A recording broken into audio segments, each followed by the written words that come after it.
Operadores condicionales, segunda parte. Una vez que ya hemos visto el operador condicional de asignación, también conocido operador ternario porque requiere de 3 operadores, pues toca el turno a una de las sentencias más importantes de la programación, la sentencia if then else.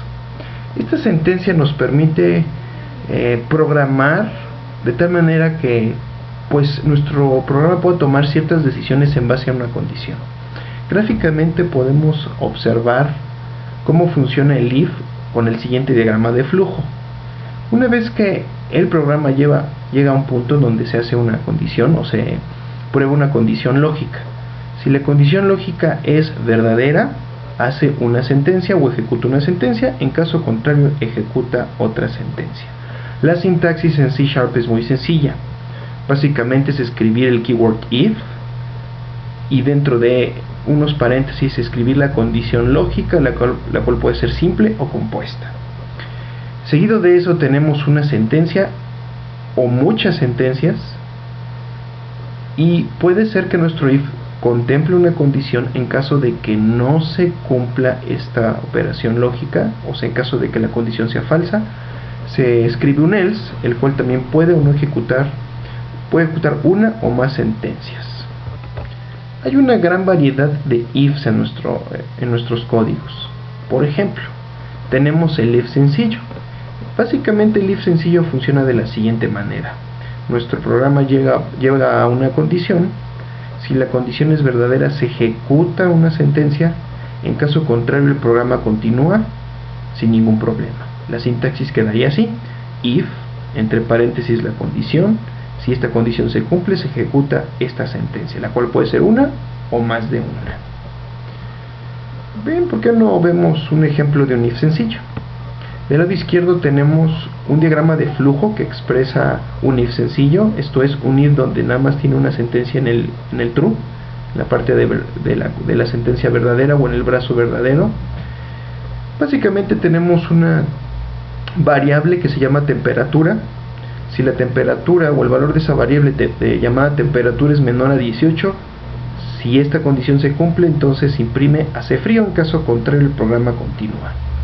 Del lado derecho tenemos el código en C#. Aquí tenemos en la línea número 7 que se está declarando la variable temperatura de tipo flotante y se está inicializando con 30. En la línea 9 empieza la sentencia if. Esto es, if temperatura es menor a 18, imprime hace frío. En caso contrario, el programa simplemente no hace nada o no muestra ningún dato en pantalla. Este es un ejemplo entonces cómo podemos tener el if más sencillo. Esto es, el if que solamente contempla una condición verdadera y no contempla una condición falsa. Pero hay un if un poquito más elaborado, que es el if sencillo pero con más de una sentencia en su ramificación. Pues aquí podemos tener un ejemplo, es muy parecido al anterior, en donde tenemos una variable llamada temperatura. Si la temperatura es menor a 18, entonces imprime el reporte del clima es, y en una nueva línea imprime hace frío. Caso contrario, no hace nada y el programa sigue con el flujo. Aquí podemos ver la diferencia entre este con el anterior.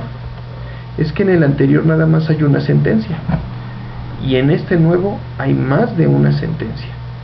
Cuando hay más de una sentencia en la sintaxis del if, lo que se hace es encerrar esas sentencias en un bloque de código. Esto es una llave que abre y una llave que cierra.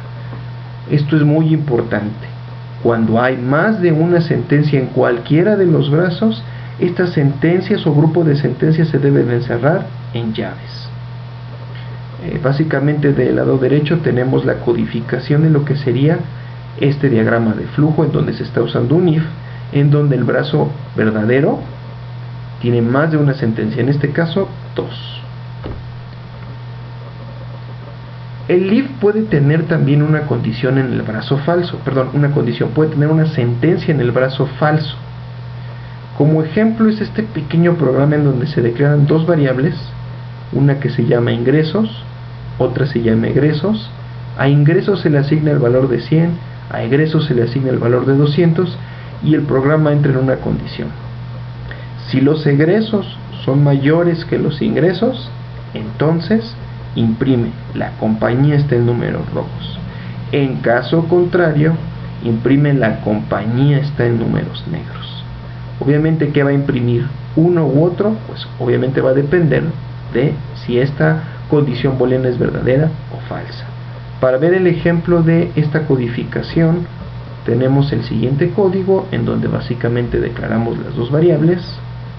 Tenemos el if, si egresos es mayor que ingresos, ejecuta esta línea de código, la número 12, en caso contrario, else, ejecuta la 14.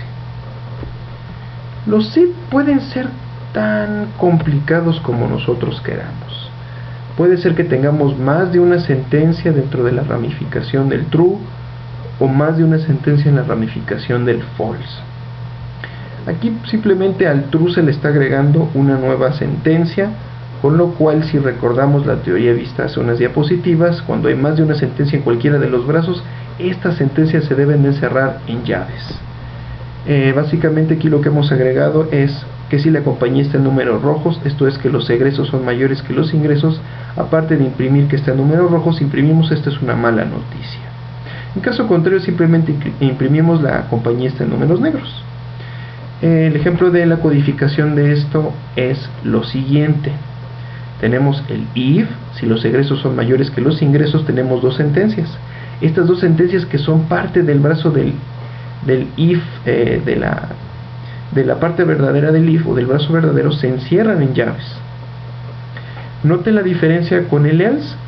Al ser nada más una sentencia la que se ejecuta, no son necesarias las llaves.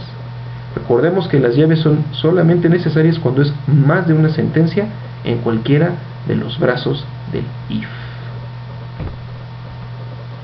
Las sentencias del if pueden ser tan complejas como nosotros nos podamos imaginar y como lo requiera nuestro problema. Por ejemplo, acá tenemos una sentencia donde pues el programa llega a una condición, que es un if, en donde el true lleva a otro if con su correspondiente true y false, y cada brazo tiene dos sentencias. Regresando al primer if, al if original, tenemos que el falso nada más tiene una sentencia, que una vez que es ejecutada el programa continúa en su normalidad. Un ejemplo de la codificación de un if dentro de otro if sería el siguiente.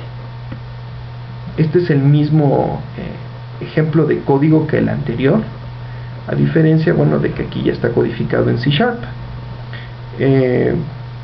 Tenemos un if, si egresos son mayores que ingresos, la parte verdadera del if está encerrada entre llaves. Tenemos otro if, o sea un if dentro de la parte verdadera del primer if. Si la diferencia es menor a 50, pues imprime dos sentencias, ¿no? Aquí hay dos sentencias de impresión. En caso contrario, imprime otras dos sentencias. En caso contrario del if original, entonces se imprimiría este otro mensaje. Aquí hay algo importante que debemos señalar. Cuando dentro de un if hay otro if, no son necesarias las llaves. Este código funcionaría si le quitamos estas llaves. Uno podría preguntar, bueno, no acabamos de ver de que si son más de una sentencia, en cualquiera de los brazos se deben encerrar en un bloque de código, esto es, llaves que abren y llaves que cierran. Sí, esto es así, pero hay una excepción cuando simplemente después de un if o dentro de un if hay otro if, o dentro de un else hay otro if. No es necesario escribirlo con llaves. Este código correría así con estas llaves, pero también podría correr así, sin las llaves. Notemos la diferencia, no hay llaves dentro del if. Esto es válido, pero si tú te sientes cómodo, puedes codificarlo con llaves, aunque recuerda que no son necesarias. Bien, en la siguiente parte del video vamos a hacer un pequeño ejercicio en donde vamos a escribir un programa que entre dos números imprima cuál de los dos es el mayor. Expresaremos el algoritmo, ¿verdad?, en un diagrama de flujo, y pues crearemos dos versiones, una con el operador ternario de asignación condicional y la otra con el operador con la sentencia ifs.